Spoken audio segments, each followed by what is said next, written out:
मजबूर हो जाती हूँ आने के लिए।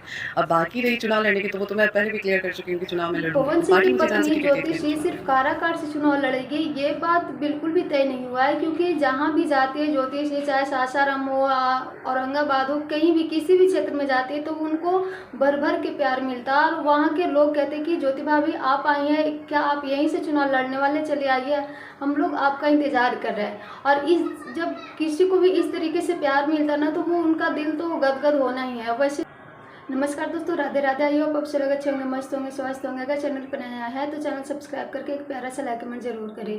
ज्योति भाभी को जनता के द्वारा इतना ज़्यादा प्यार आशीर्वाद मिल रहा है कि वो किसी भी क्षेत्र से उनको टिकट मिलेगी तो वो जीत कर ही निकालेगी। और ज्योति भाभी खुद कहती है कि मुझे किसी भी क्षेत्र से टिकट मिले, पार्टी कहीं से भी मुझे टिकट दे, मुझे इतना विश्वास है कि जिस तरीके से काराकाट की जनता जो मुझे कल मेरा भविष्य बनने वाले, जो मुझे मुझे वोट करने वाले, जिस तरीके से वो मेरे साथ खड़ी हैं, प्यार स्नेह दे रहा है, वो सब देखने के बाद मुझे विश्वास है कि कहीं से भी टिकट मिले, किसी भी क्षेत्र से मैं चुनाव निकाल लूँगी।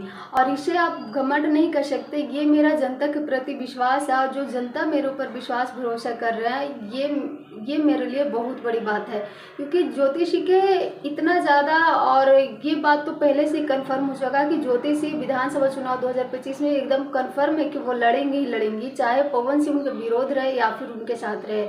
वैसे अपना राय जरूर दीजिएगा। थैंक